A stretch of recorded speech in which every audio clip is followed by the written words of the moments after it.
नमस्कार, मैं Shiv Sainik mirror post के यूट्यूब चैनल पर आपका स्वागत है। भारत सरकार ही नहीं, उत्तर प्रदेश की सरकार भी दिव्यांगों के हितों के लिए लाखों योजनाओं के कसीदे पढ़ती है, लेकिन धरातल की हकीकत बिल्कुल अलग है। मैं ऐसा कह रहा हूं तो इसके पीछे का कारण भी पुख्ता है। मिरर पोस्ट की टीम आज धरना स्थल इको गार्डन पहुंची, ठंड में लोगों की हाल खबर लेने के लिए। टीम को पता चला कि यहां सामान्य व्यक्ति ही धरना नहीं दे रहे, बल्कि धरने में दिव्यांग लोग भी बैठे हैं। वो दिव्यांग जिन्हें हम सब भारतीय जाति, धर्म, वर्ग, भेद और राजनीति से ऊपर उठकर उनके भले के लिए कार्य करने की मंशा रखते हैं। उन दिव्यांगों को आज उत्तर प्रदेश सरकार की एक छोटी सी गलती के कारण उन्हें भीषण ठंड में खुले आसमान के नीचे धरने पर बैठना पड़ रहा है। जैसा कि धरना करने वाले अभ्यर्थियों ने बताया कि महज एक सॉफ्टवेयर की गलती की वजह से हम लोगों को यूपीएससी आयोग ने रोजगार के अंतिम पायदान से बाहर कर दिया। यानी उनका डॉक्यूमेंट वेरिफिकेशन हो गया, उसके बाद आयोग ने उनको बाहर कर दिया कि आप इसमें से है ही नहीं, उनका नाम रिजल्ट में है ही नहीं। यह कहकर कि सॉफ्टवेयर में आप लोगों का डेटा फीड नहीं है। इसे आयोग लिखित तौर पर भी नहीं दे रहा है, सिर्फ बोल रहा है। लिखित में तो वह अपनी गलती यानी विभाग की गलती तक को स्वीकार नहीं कर रहा है। मामला है लेखपाल भर्ती का, जो कि पहले से ही सुर्खियों में रही है। नोटिफिकेशन से लेकर डॉक्यूमेंट वेरिफिकेशन तक इन दिव्यांग अभ्यर्थियों ने सब कुछ क्वालिफाई किया। अंत में इन्हें भर्ती से ही हटा दिया जाता है। आखिर ये जाति इनके साथ क्यों की जा रही है, क्यों की गई ये जाति, ये एक बड़ा सवाल है। यही सवाल जब अभ्यर्थियों से किया गया तो उन्होंने बताया कि हम लोगों को आशंका है कि इन 188 पदों पर खरीद फरोख्त होगी। हालांकि इसकी पुष्टि का आधार उनके पास भी नहीं है, सिवाय इस बात के कि अधिकारी की मिलीभगत करके जब हम सब सफल अभ्यर्थियों को हटाकर 188 पदों को रिक्त बता दिया जा रहा है कि दिव्यांग अभ्यर्थी मिले ही नहीं। इस बात को प्रामाणिकता के साथ कह दिया जा रहा है, लिख दिया जा रहा है, तो वो अधिकारी मिलीभगत करके कुछ भी कर सकते हैं। यही आशंका है उन अभ्यर्थियों को। अभ्यर्थियों की आशंका को पूरी तरह से नकारा भी नहीं जा सकता, क्योंकि सरकार और प्रशासन के खेलों में अधिकारियों के इशारे पर सारे खेल होते हैं, ये जगजाहिर है। पहले सुनिए उनसे की गई बातचीत को, क्या कुछ कह रहे हैं पूरे मामले में अभ्यर्थी। जो ये दिव्यांग का मामला है, जो इस मामले को लेकर आप धरना प्रदर्शन कर रहे हैं इको गार्डन में, राजधानी लखनऊ, तो क्या है पूरा का मामला, पहले तो मुझे समझाइए क्या है मामला। सर, हम लोग का मामला दिव्यांग साथियों का है और राजस्व लेखपाल का है। सर, आयोग ने हम लोग के साथ इतना बड़ी गद्दारी और धोखा किया है कि हम लोग सोच रहे थे कि नहीं, हम लोग को आयोग राजस्व लेखपाल में ले लेगा, लेकिन ऐसा नहीं किया। 2 साल तैयारी करने में लगी है और 3 साल तक हम लोग वेट कर रहे हैं। 2021 में हम लोग लेखपाल पेट एग्जाम प्री का पास किए। शॉर्टलिस्ट होने के बाद 2022 में हम लोग 31 जुलाई 2022 को हम लोग लेखपाल मेंस पे पास किए। उसके बाद मई में रिजल्ट आया। रिजल्ट आने के बाद फिर 19 सितंबर से हम लोग का डीबी कराया गया। पूरी प्रक्रिया फाइनल होने के बाद जब रिजल्ट राजस्व लेखपाल ने हम लोग को 30 दिसंबर को दिया, तो हम लोग को सभी भाइयों को बाहर कर दिया। और हम सभी भाइयों के इतने टेंशन हो गए का कारण क्या बताया? सर, बाहर होने का कारण कोई नहीं बताया। ये तानाशाही मायने से ये लोग अपने मनमानी तरीके से बाहर कर रहे हैं। जब बाहर होना ही था तो हम लोग को पहले ही बाहर कर दिए होते, लेकिन 3 साल पूरी प्रक्रिया कराने के बाद ये लोग बाहर कर दिया है, ये मनमानी तरीके से है। और यहाँ पे हम लोग 2 से लेकर आज 8 जनवरी है और हम लोग भूख हड़ताल पर पड़े हुए हैं। और दिव्यांग मेरे साथी 75 जिले से आए हुए हैं। सभी लोग, कोई बीमार है, कोई कैसे, कोई रह नहीं रहा है, यहाँ पे रहने की व्यवस्था भी नहीं है।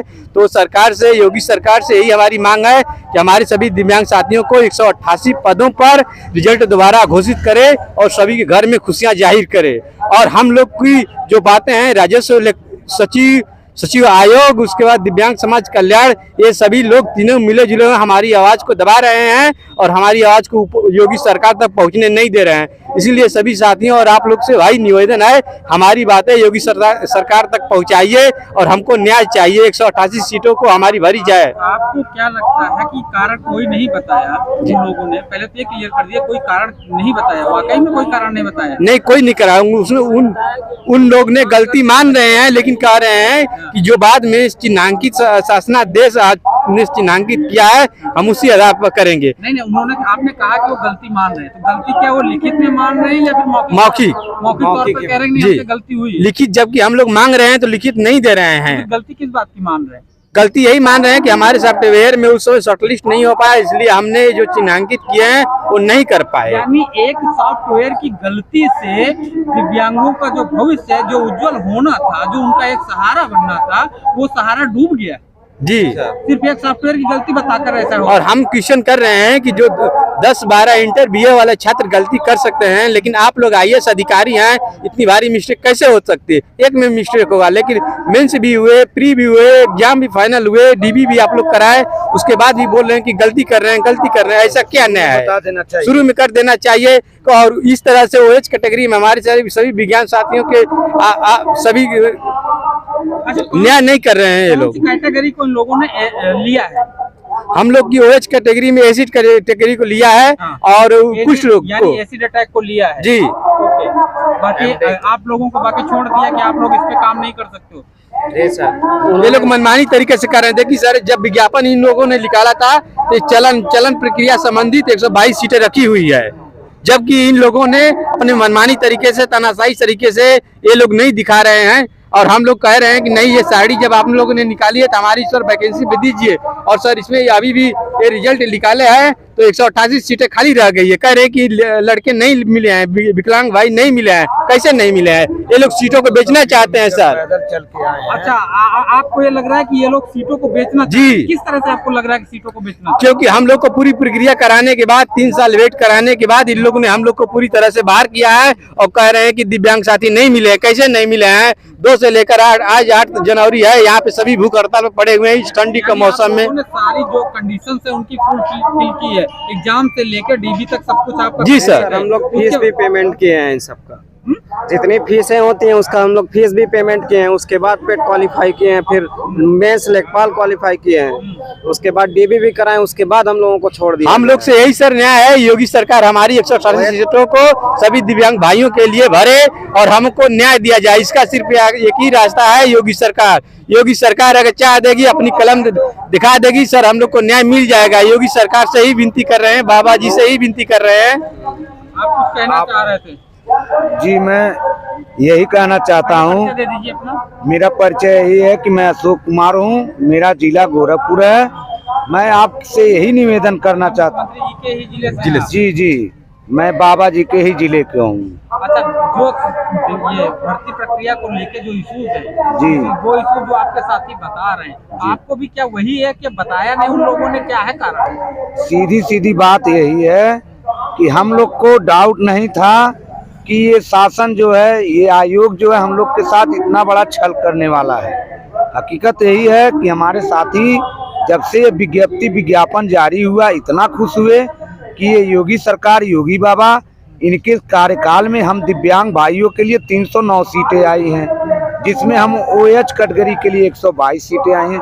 हम लोग अपने माँ बाप से पैसे रुपए इकट्ठा कर करके और घर घर ट्यूशन पढ़ा कर करके, किसी तरह कोचिंग करके 2.5 साल 3 साल तैयारी किए और बड़ी उम्मीद लगा करके बैठे थे कि हम लोग ही नहीं, हमारे माँ बाप, हमारे परिवार वाले सारे लोग उम्मीद लगा के बैठे थे। जैसे ही रिजल्ट आउट हुआ 30 दिसंबर से, उसी दिन से ना हम लोग खा पा रहे हैं ना पी पा रहे हैं। 6-7 दिन हो गए आज हम लोग यहीं पे बैठे हुए हैं, कोई पूछने वाला भी नहीं है। दुर्भाग्य से आज थोड़ा धूप हो गया, तब भी हमारे 2 साथी आज हॉस्पिटल चले गए। अच्छा, तबीयत खराब हो गई? जी, कोई बता रहा था कि किसी ने, साथी ने आत्महत्या? जी सर, हमारे एक साथी ने आत्महत्या भी कर लिया और हम लोग का कोई सहारा भी नहीं है। देखिए सर जी, नाम बताओ। अभिषेक राय गाजीपुर के हैं सर। इसने अपने परिवार, अपने पिता के एक ही बेटे थे, वो भी विकलांग थे। इतनी टेंशन होने के बावजूद भी इसने सुसाइड कर लिया सर। पता नहीं ये शासन क्या कहना चाहता है। अगर हकीकत कह दिया जाए, हमारी तो रोते रोते आंखें सूख गई हैं, अलग बात है। किसी दिव्यांग भाई के पास बहुत इतनी परेशानियां हैं, आप देखेंगे तो आपकी आंखों में खुद आंसू आ जाएंगे। पता नहीं ये सरकार, हमारी योगी सरकार इतनी कृपालु सरकार है, इतने अच्छे हमारे मुख्यमंत्री जी हैं, पता नहीं क्यों नहीं उनकी तक बात नहीं पहुंच रही है कि आयोग वाले धोखा दे रहे हैं। यूपी में जिस कैटेगरी को बाहर रखा जा रहा है, जी, क्या अदर स्टेट में भी वो कैटेगरी नहीं सर। एमपी में, छत्तीसगढ़ में OH कैटेगरी को आराम से लिया गया, और मैं ये पूरे दावे के साथ कह सकता हूँ, लेखपाल में जी, ये मैं पूरे दावे के साथ कह सकता हूँ कि यहाँ हमारे जितने भी दिव्यांग साथी हैं, पिछले 6 दिनों से बैठे हुए, कोई साथी ऐसा नहीं है कि जो कोई भी कार्य दिया जाए वो कार्य कर न पाए। मैं पूर्ण विश्वास के साथ कह सकता हूँ। तो फिर अधिकारियों को ऐसा करने की क्या सूझी कि भाई उनको ऐसा क्यों लगा कि भाई आप लोग दिव्यांग, हो सकता है कि फील्ड वर्क है, आप काम न कर पाओ। समझ में तो यही आ रहा है कि वो सीटें हमारी बेच दिए हैं, और नहीं तो क्यों हमको लिए नहीं। आरोप लगा रहे हैं कि वो सीटें बेच दिए हैं या बेचना चाहते हैं। जी, बेचना चाहते हैं। इसके पीछे का क्या कारण, पूरा कारण समझाइए। अब कारण यही हो सकता है कि हम दिव्यांग भाइयों के ऊपर उनको तरस नहीं आ रहा है, या तो हमारे पेट पे वो लात मारना चाहते हैं। चाह रहे हैं तो किस प्रकार से वो बेचेंगे, क्या है रीजन इसका, क्या लॉजिक है? अब वही जानेंगे, अब हमें नहीं मालूम। नहीं मिल रहा है ना, आपको भी आरोप लगा रहे हैं कि अधिकारी बेचना नहीं तो हम लोग को सर ये न्याय नहीं दे रहे हैं, यही अनुमान लगाया जा रहा है कि सर जब न्याय नहीं मिल सकता है तो ये लोग कुछ भी कर सकते हैं हमारे साथ। जब हम लोग 3 साल तक वेट करने के बाद भी ये लोग बाहर कर दिए, तो उन सीटों को भी ये अधिकारियों खा सकते हैं और हमारी आवाज को भी दबा रहे हैं। तो यही अनुमान लगा रहा है कि नहीं, ये लोग हमारे साथ गद्दारी कर रहे हैं, और हमारी यही सरकार से उम्मीद है कि हमारी 188 सीटों पर भरी जाए दिव्यांग साथियों से, चाहे मेडिकल कराया जाए, चाहे किसी भी प्रकार से। लोगों ने भर्ती के बाद भी खाली छोड़ दी कि भाई इतने लोग नहीं मिले हैं, आप लोग फुलफिल कंडीशन को कर रहे हैं, उसके बाद भी आप लोगों को नहीं लिया जा रहा है। सर मांग है सरकार से, अगर नहीं लिया जाया होता तो यहाँ से 1 हफ्ते से हम लोग धरने में। यदि हम लोग फील्ड वर्क नहीं कर सकते हैं तो आयोग चाहे तो हमें, यदि आयोग को लगता है कि हम फील्ड वर्क नहीं कर सकते हैं तो आयोग चाहे तो मेडिकल आयोग बैठा सकता है। हाँ, उसके बाद हमको ले लिया जाए, जो जायज हो उनको ले लिया जाए। कुल मिला के जो भी है प्रक्रिया न्यायोचित प्रक्रिया, हाँ, न्यायोचित हो वही प्रक्रिया की जाए। और एक बात यह है कि DB, हम लोग का DB क्यों कराना क्लियर किया, क्योंकि वहीं से हम लोग को निकाल दिए होते। हम लोग उतना दूर जाकर कैसे कैसे गए हैं, DB क्यों हुआ? नहीं कराना था तो पहले से होना चाहिए था सारे स्टेप। हाँ, कराने के बाद आज उनको ये समझ में आ रहा है कि आप लोग नहीं कर सकते। हाँ, ये आप लोगों के साथ अन्याय है। हाँ, यहाँ हमारे अधिकतर जिलों से, जो 75 जिले हैं, लगभग 75 जिलों से हमारे दिव्यांग भाई आए हैं। एक बार आप ध्यान से उनकी आंखों पे कैमरा करके देखिए, ध्यान से उनकी आंखों में कितने दर्द भरे हुए हैं। हम इस समाज के सबसे वंचित लोग हैं, सबसे वंचित लोग, दिव्यांग वंचित लोग, सबसे अधिक लाभ हमें मिलना चाहिए। अब कहाँ लाभ मिल रहा है? BDO की वैकेंसी आई, उसमें भी सीटें निकाल ली गई। UP-SSS आयोग की जूनियर असिस्टेंट की भी एक वैकेंसी है, उसमें भी बहुत मामूली सीटें हैं। जो मुख्य गलती है वो आयोग की ही है। जी, हमें देखिए, पेंशन जो हमारी देते हैं, हमारे आयोग सरकार हमारी जो जारी कराती है, हमें पेंशन मत दें। ये जो हमें कोई रोजगार मिला, हम भीख भी तो नहीं मांग रहे हैं। हमें रोजगार दीजिए, सम्मान भरी जिंदगी जी, नहीं तो हम लोग करेंगे क्या? माँ बाप जो है एक विकलांग का तो इस तरह से गला घोटना चाहेंगे। बहुत बहुत धन्यवाद जी। पूरे मामले को कुल मिलाकर देखा जाए तो दिव्यांग अभ्यर्थी के साथ सरकार और प्रशासन ऐसा व्यवहार किसी भी लिहाज से उचित करती नहीं दिख रही है। ऐसा नहीं है कि प्रशासन इस गलती को सुधार नहीं सकता, सुधार सकता है, लेकिन प्रशासन के अधिकारी यानी उन अधिकारियों को भी कहीं ना कहीं डर है कि किसी की तो नौकरी जाएगी इस गलती की वजह से। तो वहीं इस प्रशासन से मेरा सवाल है, अपने विभाग के अधिकारियों की नौकरी बचाने के लिए उन दिव्यांग अभ्यर्थियों की नौकरी पर ग्रहण क्यों बन रहे हैं? पूरी रिपोर्ट देखने के लिए आपको बहुत बहुत धन्यवाद। रिपोर्ट अगर पसंद आई हो तो लाइक, शेयर और सब्सक्राइब करना ना भूलें।